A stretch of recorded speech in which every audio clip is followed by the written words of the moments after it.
चलिए मंत्र पाठ। ओ सहना भवतु सहनौ भुनक्तु सह वीर्यं करवावहै तेजस्विनावधीतमस्तु मा विद्विषावहै। ओम शांति शांति शांति। सांख्य दर्शन में प्रथम अध्याय का जो विशेष प्रकरण चल रहा है, प्रमाण के अंतर्गत प्रथम प्रमाण प्रत्यक्ष प्रमाण। प्रत्यक्ष प्रमाण में प्रत्यक्ष दो प्रकार के होते हैं, एक बाह्य एक अबाह्य कहा गया था। यदि प्रत्यक्ष प्रमाण का अर्थ जो इंद्रियों से जाना जाता है उसको प्रत्यक्ष कहते हैं। इतना यदि हम प्रत्यक्ष की परिभाषा करेंगे तो ईश्वर असिद्ध हो जाएंगे। ईश्वर की असिद्धि हो जाएगी, क्योंकि ईश्वर अबाह्य प्रत्यक्ष से जाने जाते हैं। तो केवल प्रत्यक्ष की सामान्य परिभाषा है जो इंद्रियों से जाना जाता है, ये प्रत्यक्ष की परिभाषा है।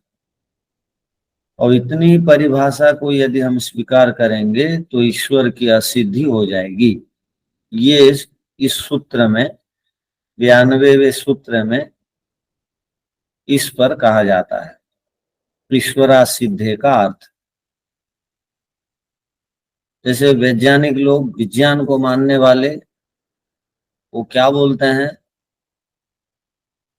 जो स्थान घेरता है और जो भार वाला है, विज्ञान में उसी को द्रव्य माना जाता है। विज्ञान को मानने वाले कहते हैं जो भार वाला है और जो स्थान घेरता है उसी को हम द्रव्य कहते हैं। ये उनकी परिभाषा है विज्ञान वालों की। यदि जो भार वाला है और स्थान घेरता है उसको द्रव्य बोलेंगे तो ईश्वर को द्रव्य नहीं माना जाएगा। क्यों? ईश्वर का भार नहीं होता है और ईश्वर का स्थान घेरने से कोई संबंध नहीं, वो स्थान घेरता नहीं है। किंतु इतनी परिभाषा को यदि हम मान लेंगे, जो स्थान घेरता है और भार वाला है उसको द्रव्य कहते हैं, तो ईश्वर को और आत्मा को द्रव्य नहीं कहा जा सकता। किंतु ऋषि लोग सूक्ष्मदर्शी हैं और व्यापक स्तर से हर एक शब्द की परिभाषा बताते हैं। तो ऋषियों ने परिभाषा दी क्या, कि जो, वो क्या बोलते हैं, देखिए, जो गुण वाला है, जिसमें गुण हो और जो क्रियावान हो, उसको द्रव्य कहते हैं। तो इस द्रव्य की परिभाषा में दुनिया भर के जितने भी पदार्थ हैं वो सब आ गए। ईश्वर भी द्रव्य है क्योंकि उसमें गुण है और वो क्रिया है, उसमें नहीं होने से क्रिया दूसरों को ईश्वर देते हैं। तो जिसमें भी दोनों में से एक गुण विद्यमान रहेगा उसको द्रव्य कहेंगे। केवल भार और स्थान घेरने वाले को द्रव्य कहेंगे तो ईश्वर और आत्मा आदि नहीं आ सकते। वैसे ही प्रत्यक्ष लक्षण का स्थूल परिभाषा को हम लेंगे, जो इंद्रियों से जाना जाता है उसको प्रत्यक्ष कहते हैं, तो ईश्वर की असिद्धि हो जाएगी। अतः हम क्या परिभाषा लेंगे, हम क्या लेंगे? यत् संबंध सिद्धम, जिससे हमारा संबंध होता है, और संबंध होने के बाद जो ज्ञान मिलता है, अर्थात वो बाह्य वस्तु हो चाहे आंतरिक वस्तु हो, यदि हमने ज्ञान लिया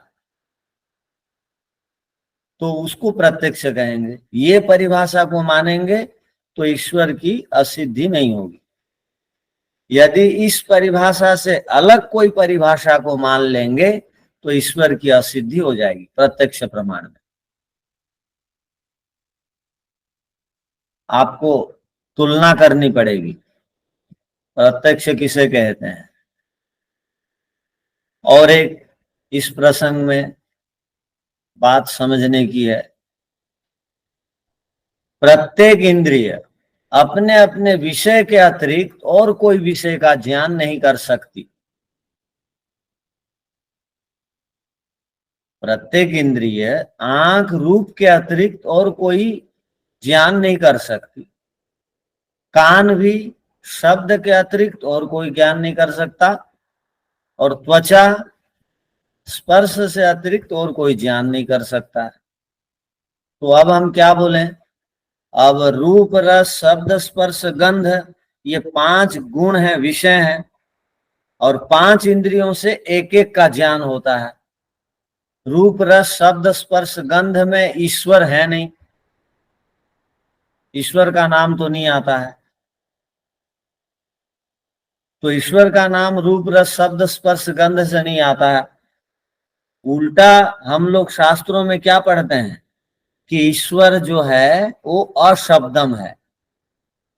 अशब्दम अर्थात परमात्मा को सुना नहीं जा सकता है, कान से परमात्मा को सुना नहीं जा सकता। हम पढ़ते हैं कठोपनिषद में, अशब्दम अस्पर्शम अरूपम अव्ययम तथा अरसम नित्यम अगंधवच्चयत् अनादि अनंतम महतः परम ध्रुवम निचायतन मृत्यु मुखात प्रमुच्यते।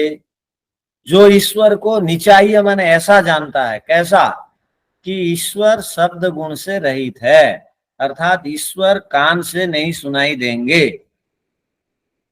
आप जो ओम ओम बोलते हैं, केवल ओम सुन लेने मात्र से ईश्वर का दर्शन नहीं हो जाएगा। ओम को उपासना में बदलने की आवश्यकता होगी। ओम का अर्थ को जीवन में यदि उतारेंगे तब ओम का अंतर हृदय में साक्षात्कार होगा आत्मा के माध्यम से। केवल ओम शब्द जो है ईश्वर का नाम है। वो ओम ओम बोलने से जो कान में सुनाई देता है वो शब्द सुनाई देता है ईश्वर का नाम का, बल्कि ईश्वर नहीं, जो ईश्वर की सत्ता नहीं सुनाई देती। तो ईश्वर को अशब्दम कहा गया है, अस्पर्शम कहा गया है। ईश्वर को छुआ नहीं जा सकता, स्पर्श नहीं किया जा सकता। अर्थात जिस प्रकार त्वक इंद्रिय में स्पर्श करते हैं, स्पर्श से ज्ञान होता है, ईश्वर को छू करके ज्ञान नहीं हो सकता। अरूपम देख करके ईश्वर को नहीं जाना सकता। अव्ययम ईश्वर खर्चा नहीं होता, वैसे को वैसा रहता। अर्थात बुढ़ापा ईश्वर में नहीं है, ना बालकपन ईश्वर में नहीं है। अरसम उसको चक करके नहीं जाना जा सकता। अगंधम वो गंध से रहित है, वो नाक का विषय नहीं है। सुगंध दुर्गंध ये दोनों गुणों से वो रहित है। तो निचाय माने ईश्वर को ऐसा ही जो जान लेता है, ईश्वर को जो ऐसा ही जानता है, उसका फल क्या है? तो कहा तन मृत्यु मुखात प्रमुच्यते, वो मृत्यु दुख से बच जाता है। तो आपको यदि मृत्यु रूपक अभिनिवेश नामक क्लेश से बचना है तो ईश्वर को इन 5 विषयों से रहित मानना पड़ेगा। तो ये सूत्र क्या कहना चाह रहा?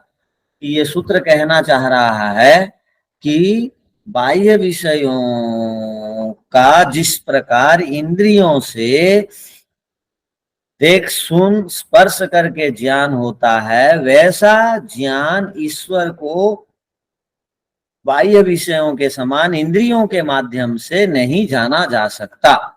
यदि केवल इंद्रियों से जानने को प्रत्यक्ष कहेंगे तो ईश्वर की असिद्धि हो जाएगी। अब सूत्र पूरा समझ में आ गया होगा। अब बड़े बड़े विद्वान लोग बोलते हैं, आप कोई भी पौराणिक मंच में जाइए, बड़े बड़े विद्वान क्या बोलते हैं पता है? वो बोलते हैं, बड़े बड़े विद्वान पौराणिकों के मंच में वो बोलते हैं, हमारा धर्म जो है सबको बोलने की स्वतंत्रता देता है। हमारा धर्म, हिंदू धर्म ऐसा है, वो किसी को दुख नहीं देता है। हिंदू धर्म में एक शास्त्र है सांख्य दर्शन, वो ईश्वर को नहीं मानता है। ऐसी मान्यता भी प्रकट कर सकते हैं हम, बोल के पौराणिक लोग बोलते हैं। अरे ईश्वर को नहीं माना जाता है हिंदू धर्म में, बोलने की स्वतंत्रता है बोल करके वो ताल ठोक करके बोलते हैं। और उन लोग क्या बोलते हैं, आप यदि उनको बोल देंगे कि सांख्य दर्शन में तो ऐसा कुछ नहीं लिखा है, ईश्वर की सत्ता का तो निषेध नहीं है, तो वो आपको क्या बोलते हैं प्रश्न में, वो बोलते हैं आप नव्य सांख्य पढ़े हैं, ईश्वर सांख्य दर्शन पढ़े हैं या अनीश्वर सांख्य दर्शन पढ़े हैं, बोलते हैं। वो सांख्य दर्शन को भी दो भाग में बांट दिए। अब वो दो भाग में बांट करके वो किस सांख्य दर्शन का नाम लेना चाहते हैं, वो एक सांख्यकारी का ग्रंथ है। वो सांख्यकारी का ग्रंथ में ऐसी सब उलुल जुल बातें लिखी हैं, तो उसको वो प्रामाणिक मानते हैं। जबकि सांख्यकारी का स्वतंत्र ग्रंथ नहीं है कोई, वो सांख्य दर्शन के बाद बना है, वो इन सूत्रों के आधार पर बना है। तो इन सूत्रों के आधार पर और पूर्वापर प्रसंग के विरुद्ध में कुछ बातें लिख करके वो सांख्यकारी का पुस्तक बनी है।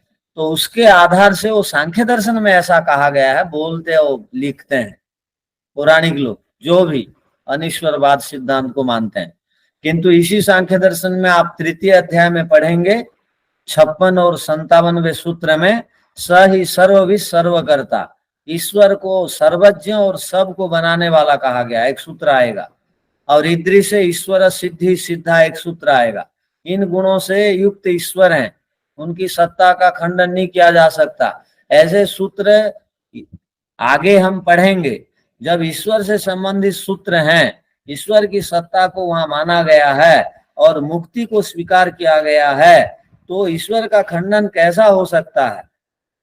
किंतु ना समझ लोग सांख्य दर्शन के नाम से दूसरे पुस्तकों को पढ़ के सांख्य दर्शन की निंदा करते हैं। तो अब आप इसको ठीक से समझ लीजिए। अब जो सांख्य दर्शन को समझता नहीं है, इस प्रकार की बात करता है, तो आप उसको समाधान दे सकते हैं। अब लिखिए,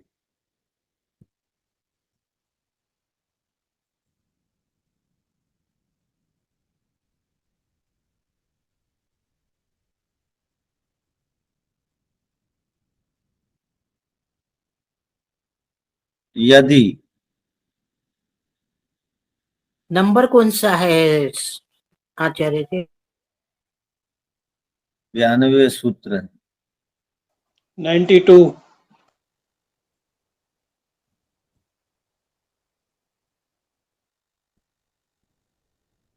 यदि बाह्य प्रत्यक्ष को ही स्वीकार करेंगे,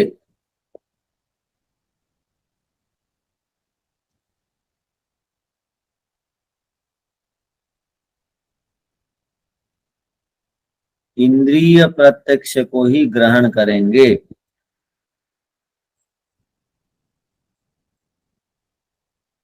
अर्थात जो इंद्रियों से जाना जाता है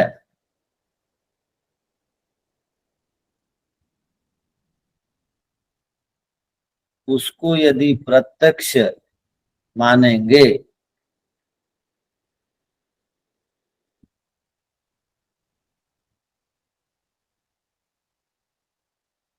तब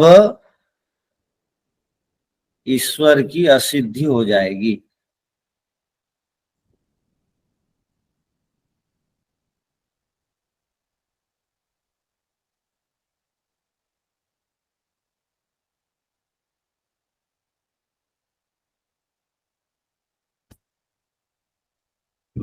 अर्थात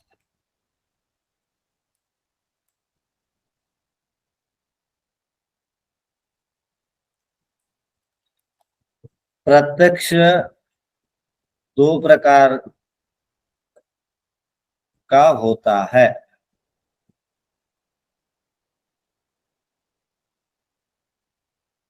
एक इंद्रिय प्रत्यक्ष, जिसको बाह्य प्रत्यक्ष कहते हैं।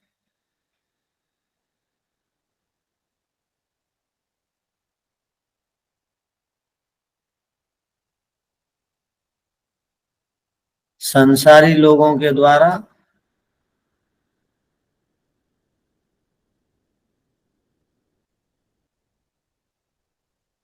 बाह्य प्रत्यक्ष किया जाता है।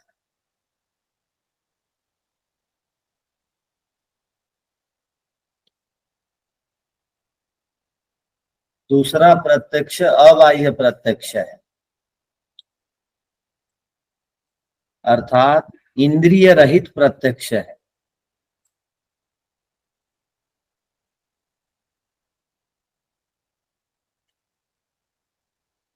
जिस प्रत्यक्ष को योगी लोग साधते हैं।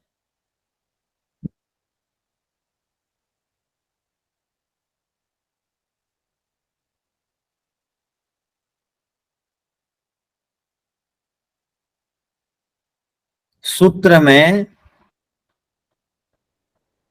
ईश्वरा सिद्धे सूत्र में ऐसा लिखिए, ईश्वरा सिद्धे सूत्र में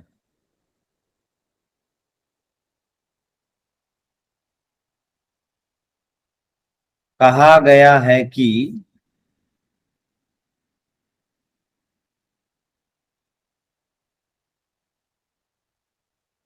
बाह्य इंद्रियों से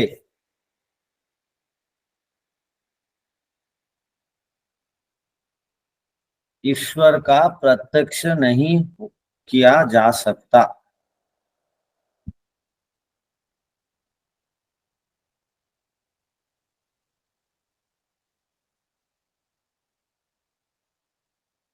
क्योंकि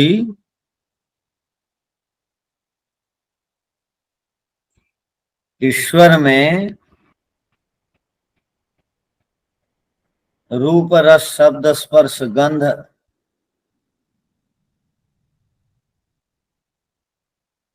रूप रस शब्द स्पर्श गंध गुण नहीं होते हैं।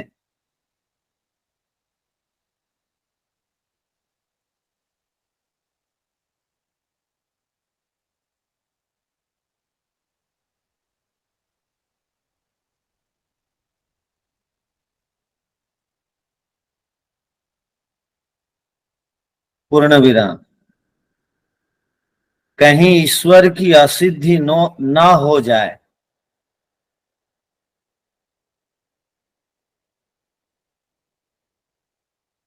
कहीं ईश्वर की असिद्धि न हो जाए, इसलिए सांख्य दर्शन में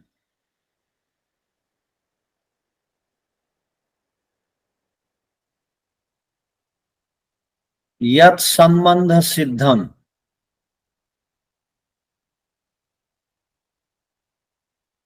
इस सामान्य शब्द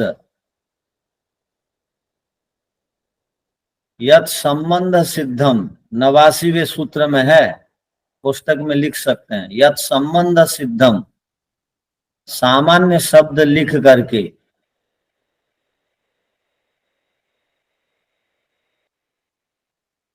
अर्थात सूत्र में कोई विशेषण बिना दिए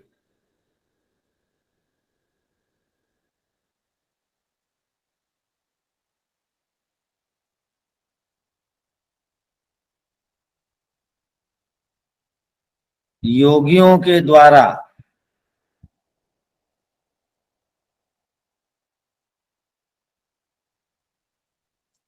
जो आंतरिक प्रत्यक्ष होता है,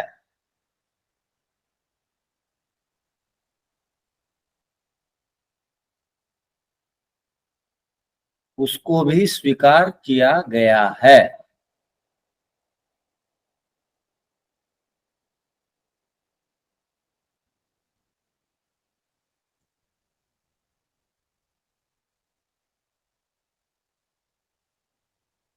यदि 89वें सूत्र में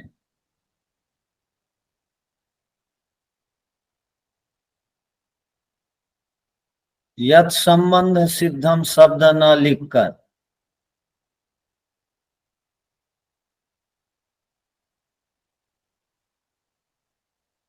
कोई विशेषण दे दिया जाता,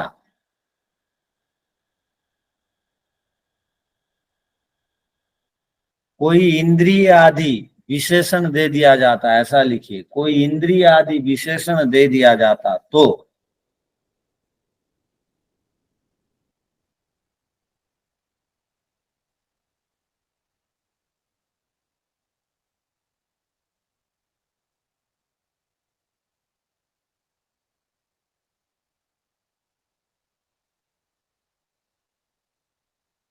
योगियों के द्वारा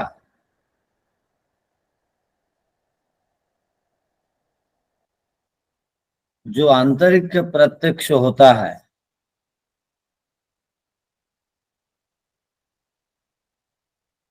उसको ग्रहण नहीं किया जाता,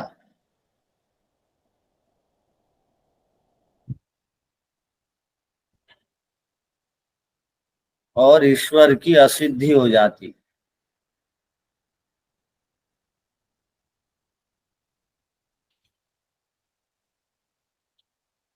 क्योंकि ईश्वर कभी भी बाह्य इंद्रियों से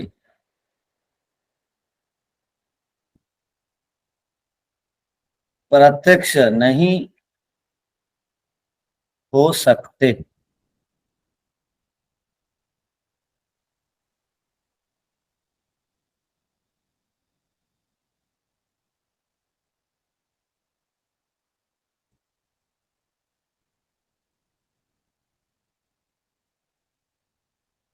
अब भाष्य देखिए,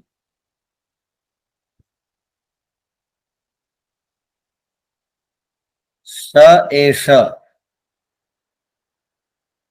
वह यह योगिनाम योगियों के द्वारा योगियों के अबाह्य प्रत्यक्ष प्रकारो अबाह्य प्रत्यक्ष का प्रकार को अर्थात भेद को अवश्यम स्वीकार्यो अवश्य स्वीकार करना चाहिए।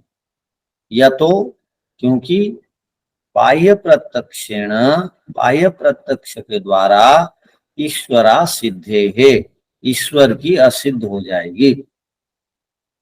ईश्वरा सिद्धे ईश्वरस्य असिद्धि दोष प्रसंगात ईश्वर का असिद्धि दोष का प्रसंग हो जाने से ईश्वरस्य ईश्वर का सिद्धि अर्थात प्राप्ति बाह्य प्रत्यक्षेण बाह्य प्रत्यक्ष के द्वारा इंद्रिय प्रत्यक्षेण इंद्रियों के प्रत्यक्ष के द्वारा न भवति नहीं होता है। नहीं बाह्य प्रत्यक्ष से विषय ईश्वर न ही ईश्वर बाह्य प्रत्यक्ष का विषय है। श्रुतिश्च वदति श्रुति कहती है कि ईश्वर से प्रत्यक्षत्वम श्रुति में साक्षात ईश्वर का प्रत्यक्ष होता है, ये वचन उपलब्ध है। कौन सा? तो कहा त्वमेव प्रत्यक्षम ब्रह्मासि त्वामेव प्रत्यक्षम ब्रह्म वदिष्यामि। ये मंत्र खंड में दो बार प्रत्यक्षम प्रत्यक्षम आया है। देखिए, त्वम एव प्रत्यक्षम ब्रह्मासि, तुम ही प्रत्यक्ष ब्रह्म हो, तुम ही को प्रत्यक्ष ब्रह्म कहूंगा। एवं इस प्रकार योगी नाम योगियों के द्वारा अबाह्य प्रत्यक्षम अपेक्षते अबाह्य प्रत्यक्ष की अपेक्षा की जाती है। अतएव इसलिए सांख्य दर्शन में प्रत्यक्ष लक्षण में सामान्यम यद योगी नाम प्रत्यक्ष अपि घटति। सामान्य शब्द का वो प्रत्यक्ष लक्षण शब्द में वर्णन है। सामान्य शब्द अर्थात बिना विशेषण का शब्द है वो। यत् संबंध सिद्धम तदाकारोल्लेखी विज्ञानम तत्प्रत्यक्षम, ऐसा है। कोई इंद्रिय आदि विशेषण नहीं जोड़ा गया है। प्रत्यक्ष अपि घटते, ये प्रत्यक्ष में दिखाई देता है। योगी नाम अबाह्य प्रत्यक्षेण योगियों के द्वारा जो अबाह्य प्रत्यक्ष होता है भविष्यति होगा ही ईश्वर सिद्धि, उसी से ईश्वर की सिद्धि होगी। योगियों के अबाह्य प्रत्यक्ष में ही ईश्वर की सिद्धि मानी जाएगी, न तो नहीं। ये सूत्र बहुत विशेष था, आप लोग समझ गए होंगे। और कोई संशय है इस सूत्र पर? नहीं है तो आगे बढ़ते हैं। योगी नाम, योगियों का अबाह्य प्रत्यक्षम अनपेक्ष, बिना, अनपेक्ष माने योगियों का अबाह्य प्रत्यक्ष के बिना भी यदि ईश्वर की सिद्धि को स्वीकार करेंगे तो क्या असुविधा है, ये कहना चाह रहे हैं। अर्थात योगियों का आंतरिक प्रत्यक्ष नहीं मानेंगे हम, और बाह्य प्रत्यक्ष के द्वारा ईश्वर की सिद्धि होती है, ऐसा यदि स्वीकार करेंगे तो, आंतरिक प्रत्यक्ष को बिना माने केवल बाह्य प्रत्यक्ष से ही ईश्वर को स्वीकार करेंगे तो हानि क्या है, ये भूमिका में पूर्व पक्षी कह रहा है कि योगियों का अबाह्य प्रत्यक्ष हम नहीं मानेंगे, केवल बाह्य प्रत्यक्ष के द्वारा ईश्वर की सिद्धि हो जाती है, ऐसा यदि कहेंगे तो कहा गया यदि आप ऐसा कहोगे तो क्या समस्या होगी, सुन लीजिए। अब सिद्धांती कह रहे हैं मुक्त बद्धयो हो अन्यतर अभावात न तत्सिद्धि ही, असली ईश्वर की सिद्धि नहीं होगी यदि अबाह्य प्रत्यक्ष को नहीं मानेंगे तो। एक नकली ईश्वर है, एक असली ईश्वर है। असली ईश्वर की सिद्धि अबाह्य प्रत्यक्ष के द्वारा ही संभव है। नकली ईश्वर जो बनते हैं वो बाह्य प्रत्यक्ष से समझ में आ जाते हैं। नकली ईश्वर का अर्थ क्या है? महर्षि दयानंद जी को एक बार महर्षि दयानंद जी की एक आकृति बना करके एक मनुष्य को उसके ऊपर जूते की माला पहना करके शहर भर हार गया बोल के घुमाए, तो उनके भक्तों ने महर्षि दयानंद जी से कहा कि आपका बहुत बड़ा अपमान हो रहा है शहर में। तो महर्षि ने क्या कहा, जो भी दयानंद नकली बनेगा उसका हाल यही होगा। तो असली दयानंद तो यहाँ बैठा हुआ है, क्यों घबराते हो आप? तो असली दयानंद और नकली दयानंद, तो यहाँ नकली ईश्वर को आप प्रत्यक्ष करेंगे बाह्य प्रत्यक्ष के द्वारा, किंतु असली ईश्वर बाह्य प्रत्यक्ष के द्वारा प्रत्यक्ष नहीं होते हैं। जो भी नकली है, नकली कौन है? तो यहाँ दो शब्द आया, मुक्त और बद्ध। मुक्त कहते हैं जो जीवन मुक्त हो गए। दो प्रकार के जीवात्माओं को आप देखेंगे आंख से। एक तो जो जीवात्मा गण अविद्या आदि को नष्ट कर दिए हैं, 5 क्लेशों को, सकाम कर्म आदि नहीं करते, अविद्या आदि जिनके समाप्त हो गए, संस्कार दग्ध बीज को प्राप्त हो गए, तो जो शरीरधारी हैं उनको जीवन मुक्त कहा जाता है। उन जीवन मुक्तों को आप देखेंगे आंख से, वो ईश्वर नहीं है किंतु। और बद्ध, हमारे और आपको सबको बद्ध आत्मा कहते हैं, जो शरीर से बंधे हुए हैं और रूप रस शब्द स्पर्श गंध विषय में मस्त हैं, व्यस्त हैं, ईश्वर को भूल चुके हैं, अविद्या आदि को खत्म करने के लिए प्रयत्न नहीं करते, संस्कारों को दग्ध बीज नहीं करते, ऐसे लोगों को बद्ध आत्मा कहा जाता है। तो हम और आप है रहे बद्ध, और जिन्होंने योग करके ये 5 क्लेशों को समाप्त कर दिया और केवल उनका अंतिम जन्म है, चरम देह वाले हैं, इसके बाद मृत्यु के बाद शरीर त्याग के बाद वो मुक्ति को प्राप्त करेंगे और जन्म नहीं लेंगे, उनको कहा जाता है जीवन मुक्त। तो इस प्रकार 2 प्रकार की आत्माओं को आप देख पाएंगे दुनिया में, ईश्वर किंतु नहीं दिखाई देंगे। वो 2 प्रकार की आत्माओं को लोग बोलते हैं ये ईश्वर है। या तो जो योगी है उसको बोलते हैं ये साक्षात ईश्वर है, भगवान है बोलते हैं, या तो बद्ध, बहुत सारे आजकल अज्ञानियों को ईश्वर लोग बोलते हैं अज्ञान के कारण, उनके अपने धर्म गुरुओं को ईश्वर बोल के वो पूजा करते हैं। तो वो बद्ध, वो जबकि मुक्तात्मा भी नहीं है, वेद को बिना माने कोई मुक्ति को नहीं प्राप्त कर सकता है। वेद को बिना पढ़े, दर्शनों को बिना पढ़े कोई भी मुक्ति को नहीं प्राप्त कर सकता है, वो कितना बड़ा भी साधक क्यों ना हो। केवल तप करने से कोई मुक्ति को नहीं प्राप्त करता है। तप केवल योग का 8 अंगों में से एक विशेष वो नियम का एक चैप्टर है, केवल एक उपविभाग है, वो मूल विभाग भी नहीं है।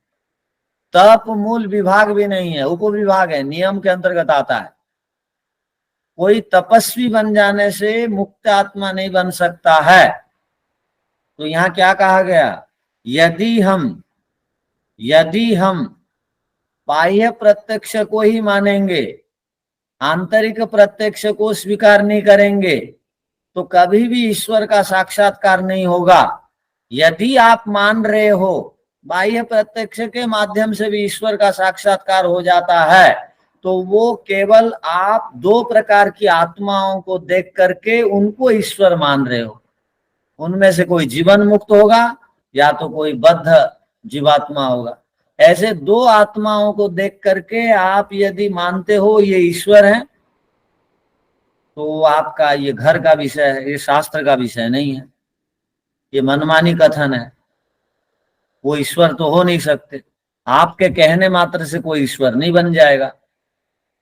ईश्वर तो सबके आधार हैं, सबके मूल स्रोत हैं।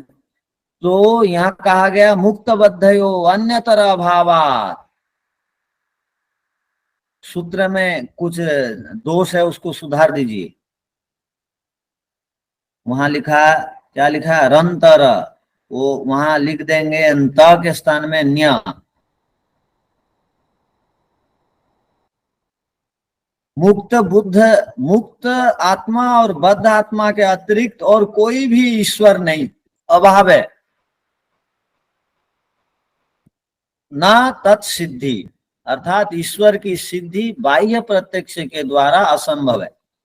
असली ईश्वर की सिद्धि नहीं हो पाएगी बाह्य प्रत्यक्ष के द्वारा, ये कहना चाह रहे हैं ऋषि यहाँ पर। सूत्र का अर्थ समझ में आ गया होगा।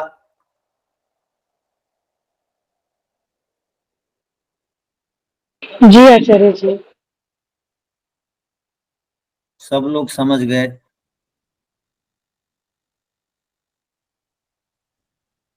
अब लिख लीजिए,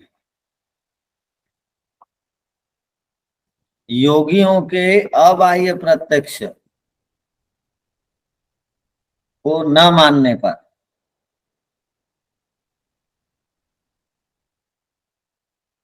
अर्थात आंतरिक प्रत्यक्ष को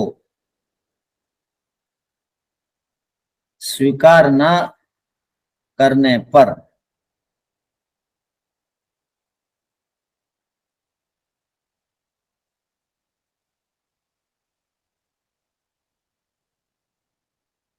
हम सबको इनको ईश्वर के रूप में स्वीकार करना पड़ेगा। को न मानने पर हमको इन में कोष्टक में लिख दीजिए इनको, अर्थात संसारी जीवों को बराबर बद्ध आत्माओं को, संसारी जीव बराबर बद्ध आत्मा या जीवन मुक्तों को ईश्वर के रूप में स्वीकार करना पड़ेगा।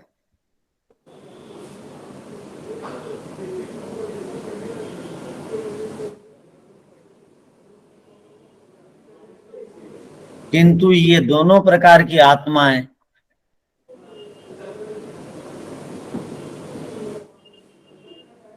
ईश्वर नहीं हो सकती।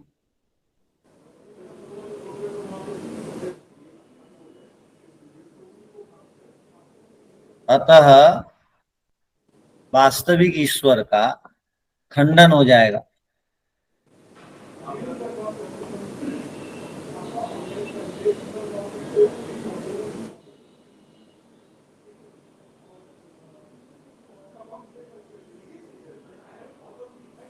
अर्थात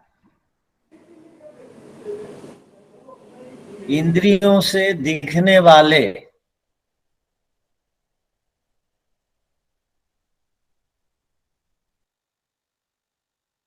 किसी व्यक्ति विशेष को ही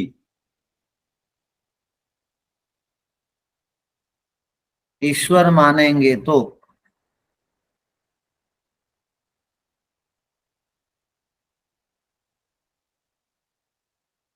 वह या तो जीवन मुक्त होगा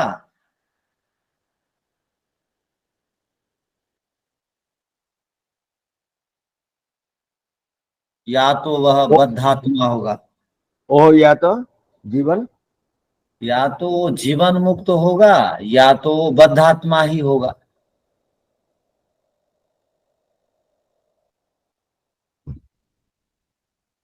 इन दोनों से अतिरिक्त और कोई नहीं हो सकता।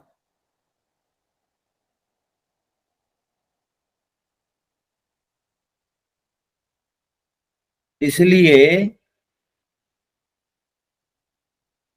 वास्तविक ईश्वर को स्वीकार करने के लिए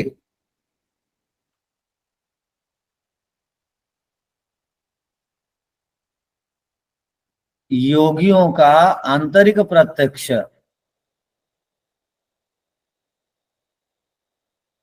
योगियों का आंतरिक प्रत्यक्ष को अवश्य मानना चाहिए।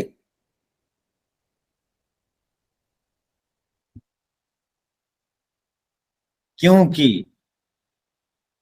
इस आंतरिक प्रत्यक्ष के बिना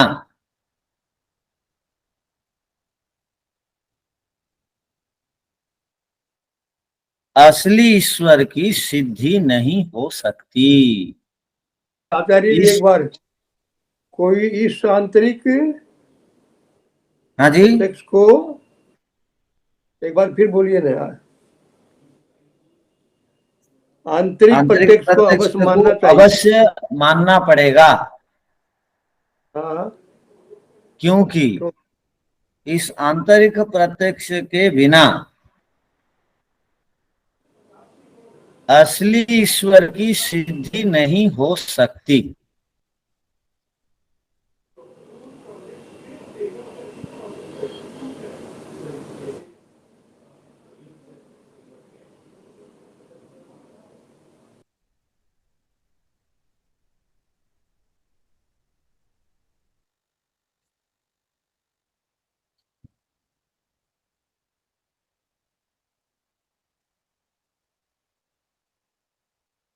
अब देखिए भाष्य को। मुक्तबद्धयोः अन्यतर अभावात् तथा भूत ईश्वरो यदि बद्धात्मा जीवन मुक्त मुक्तबद्धयो अन्यतर अभावात् भिन्नो न भविष्यति अस्मात् भिन्न मुक्तबद्धयो भिन्न न भविष्यति। आप कुछ को भी प्रत्यक्ष करिए, कोई भी व्यक्तियों को, या तो मुक्तात्मा होगा या तो बद्धात्मा होगा। स मुक्तो जीवन मुक्तो बद्धो वा भविष्यति, बद्ध होगा। ताभ्याम भिन्नो न भविष्यति, उनसे अतिरिक्त कोई मनुष्यों में नहीं होता। एतेन इससे तत्सिद्धि न योगी नाम अबाह्य प्रत्यक्ष साध्यस्य ईश्वरस्य सिद्धिर न भविष्यति। योगियों का अबाह्य प्रत्यक्ष साध्यस्य ईश्वर से सिद्धि, योगी लोग जो साध्य ईश्वर की सिद्धि अबाह्य प्रत्यक्ष से करते हैं, उसकी सिद्धि बाह्य प्रत्यक्ष के द्वारा नहीं होगी। अस्ति योगी नाम प्रत्यक्षीभूत, किंतु योगियों के द्वारा ईश्वर प्रत्यक्ष होते ही हैं। ईश्वरो यथा च श्रुति, ईश्वर का प्रत्यक्ष संबंधी श्रुति है, पीछे हम लोगों ने पढ़ा है। तस्य प्रत्यक्षत्वम वदति, श्रुति उस ईश्वर का प्रत्यक्षत्व को बताती है।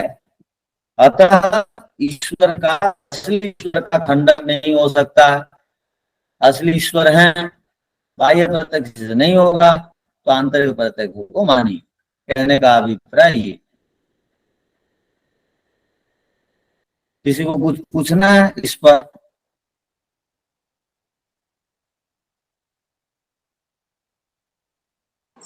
तो आचार्य जी नमस्ते। नमस्ते, बोलिए।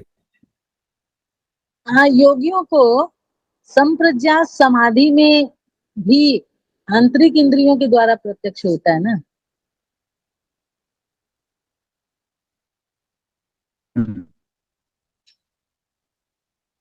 ठीक है, अंतःकरण के द्वारा। अंतःकरण माने क्या? मन बुद्धि चित्त अहंकार के द्वारा तन्मात्राओं का आत्मा तक का ज्ञान हो जाता है, बस। जी, उसी को भी आंतरिक और प्रत्यक्ष बोलते हैं। आंतरिक हाँ, आंतरिक प्रत्यक्ष में ये दोनों बातें आ जाएंगी। एक मन के द्वारा प्राकृतिक सूक्ष्म पदार्थों का साक्षात्कार, एक आत्मा के द्वारा मूल सूक्ष्म विषय ईश्वर का साक्षात्कार, जिसके लिए लीन शब्द पढ़ा कल सूत्र में। जी आचार्य, लीन शब्द पढ़ा ना सर? जी आचार्य जी, वही असंप्रज्ञात समाधि है जिसमें आत्मा के द्वारा परमात्मा का ज्ञान होता है और प्रकृति ठीक का के सूक्ष्म पदार्थों का ज्ञान, तन्मात्रा आदि का ज्ञान संप्रज्ञात समाधि में होता है। ठीक। दोनों ही अबाह्य हैं। जी जी आचार्य, धन्यवाद। ठीक।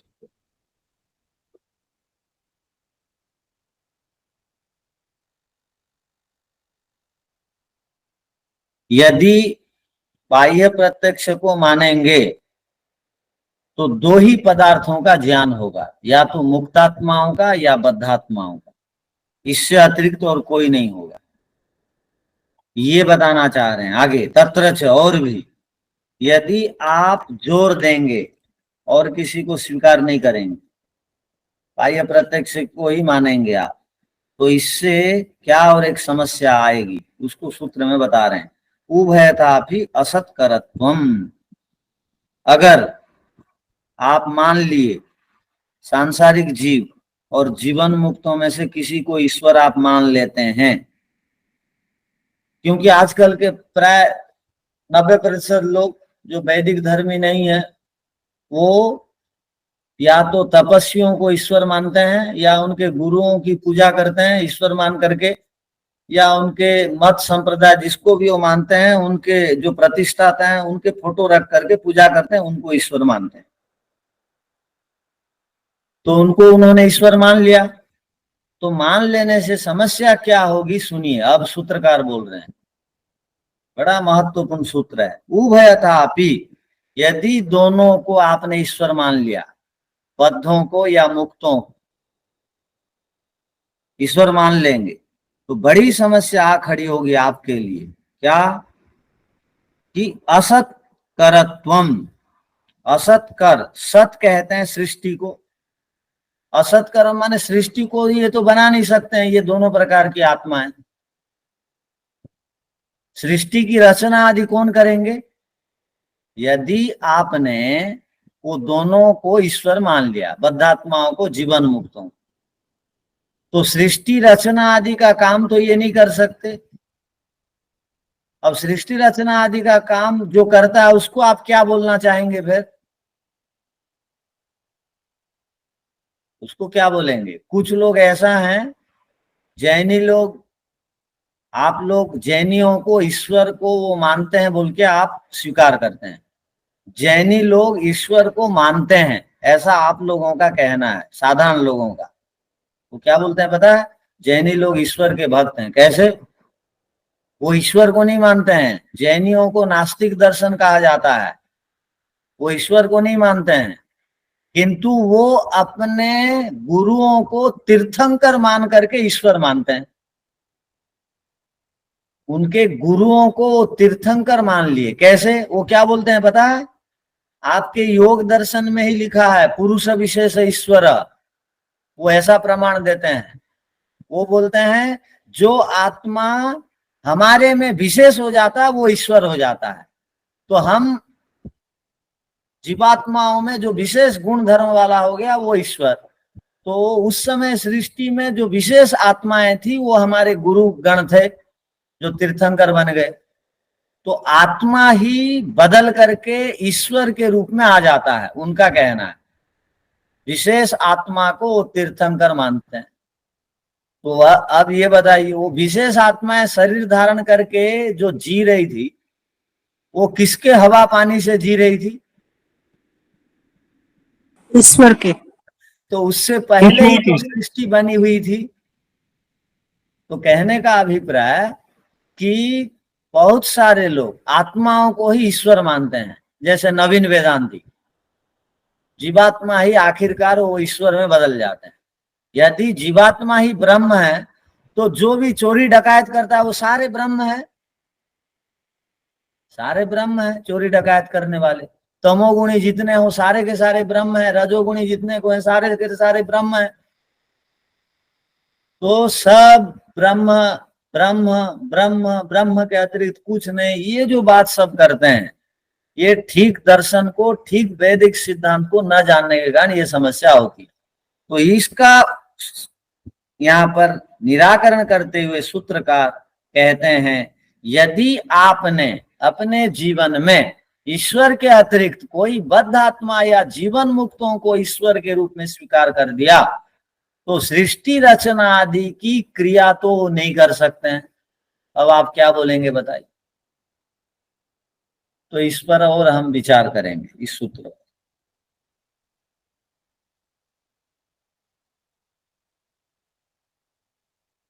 ओ शांति शांति शांति। सबको सादर नमस्ते। सागर